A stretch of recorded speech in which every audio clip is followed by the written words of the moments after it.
ಆಫೀಸಿನ 42ನೆಯ ದಿನದಲ್ಲಿ ನಾವುಗಳಿದ್ದೇವೆ. ಈ ದಿನದಲ್ಲಿ ಯೇಸು ಸ್ವಾಮಿ ಶಿಲುಬೆಯ ಮೇಲೆ ನುಡಿದಂತ 5ನೆಯ ಮಾತು ನನಗೆ ನೀರಡಿಕೆ ಆಗಿದೆ ಎಂಬುದಾಗಿ ಯೋಹಾನನು ಬರೆದ ಸುವಾರ್ತೆ 19ನೇ ಅಧ್ಯಾಯ 28ನೇ ವಚನದಲ್ಲಿ ಈ ರೀತಿಯಲ್ಲಿ ಹೇಳಲ್ಪಡುತ್ತದೆ. ಹೌದು, ಯೇಸು ಸ್ವಾಮಿ ಶಿಲುಬೆಯ ಮೇಲೆ ಆತನು ಇರುವಂತಹ ಸಮಯದಲ್ಲಿ ಆತನಿಗೆ ನೀರಡಿಕೆ ಆಯಿತು.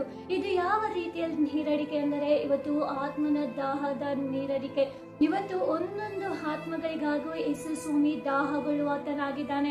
ಇವತ್ತು ಪ್ರತಿಯೊಬ್ಬರನ್ನು ಕೂಡ ಇವತ್ತು ಧರ್ಮದ ಮಾರ್ಗದಲ್ಲಿ ನಡೆಸಬೇಕು ಎಂಬುದಾಗಿ ಹೇಳಿ ಪ್ರತಿಯೊಬ್ಬೊಬ್ಬರ ಅಪರಾಧಗಳನ್ನ, ಸಂಕಟಗಳನ್ನ, ಪ್ರತಿಯೊಬ್ಬರ ಪಾಪಗಳನ್ನ, ಶಾಪಗಳನ್ನ ಯೇಸು ಸ್ವಾಮಿ ಶಿಲುಬೆಯ ಮೇಲೆ ಹೊತ್ತುಕೊಂಡು ನಾವು ಈ ಲೋಕದಲ್ಲಿ ರಕ್ಷಿಸಲ್ಪಡಬೇಕು ಎಂಬುದಾಗಿ ಹೇಳಿ ಯೇಸು ಸ್ವಾಮಿ ಶಿಲುಬೆಯ ಮೇಲೆ ತನ್ನನ್ನು ತಾನು ಒಪ್ಪಿಸಿಕೊಟ್ಟನು. ಹೌದು, ಇವತ್ತು ಈ ಲೋಕದಲ್ಲಿ ಎಷ್ಟು ಆತ್ಮಗಳು ನಶಿಸಿ ಹೋಗುತ್ತಾ ಇದೆ. ಆ ಒಂದೊಂದು ಆತ್ಮದ ವಿಷಯದಲ್ಲೂ ಕೂಡ ಯೇಸು ಸ್ವಾಮಿ ದಾಹವುಳ್ಳವನಾಗಿದ್ದಾನೆ. ಹೌದು, ಇವತ್ತು ನಾವು ಕೂಡ ದಾಹವುಳ್ಳವರಾಗಿರಬೇಕು. ಇವತ್ತು ಕ್ರಿಸ್ತನನ್ನು ಹರಿಯದಂತ ಎಷ್ಟೋ ಮಕ್ಕಳು ಇವತ್ತು ನಶಿಸಿ ಹೋಗುತ್ತಾ ಇದ್ದಾರೆ.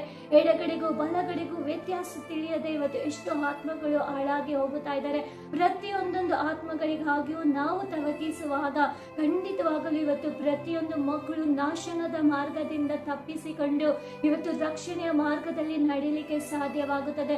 ನಾವು ಇವತ್ತು ಈ ಕ್ರಿಸ್ತನ ಶಿಲುಬೆಯ ಕುರಿತು, ಆತನ ಮರಣದ ಕುರಿತು, ಆತನ ಪುನರುದ್ಧಾನದ ಕುರಿತು ಪ್ರತಿಯೊಬ್ಬರಿಗೂ ಕೂಡ ನಾವು ಆತನ ಸಂದೇಶವನ್ನು ಸಾರುವಾಗ ಖಂಡಿತವಾಗಲೂ ಇವತ್ತು ದೇವರು ಪ್ರತಿಯೊಬ್ಬರನ್ನು ರಕ್ಷಿಸುವಾತನಾಗಿದ್ದಾನೆ. ಇವತ್ತು ನಾವು ಕೂಡ ಅಷ್ಟೇ ದಾಹವುಳ್ಳವರಾಗಿರ್ಬೇಕು. ಇವತ್ತು ಪ್ರತಿಯೊಂದೊಂದು ಆತ್ಮನ ದಾಹ ನಮ್ಮೊಳಗೆ ಬರುವ ಹಾಗೆ ದೇವರೊಳಗೆ ಇದ್ದಂತ ಆ ಹೃದಯದಲ್ಲಿದ್ದಂತ ದಾಹ ಇವತ್ತು ನಮ್ಮ ಒಳಗೂ ಬರುವಂತೆ ನಾವು ಪ್ರಾರ್ಥನೆ ಮಾಡೋಣ. ಖಂಡಿತವಾಗಲು ಇವತ್ತು ಅನೇಕ ನಾಶನ ಮಾರ್ಗದಲ್ಲಿರುವವರನ್ನ ದೇವರ ಮಾರ್ಗದಲ್ಲಿ ನಡೆಸಲಿಕ್ಕೆ ದೇವರು ನಮಗೆ ಸಹಾಯ ಮಾಡುವಾತನಾಗಿದ್ದಾನೆ. Thank you. God bless you.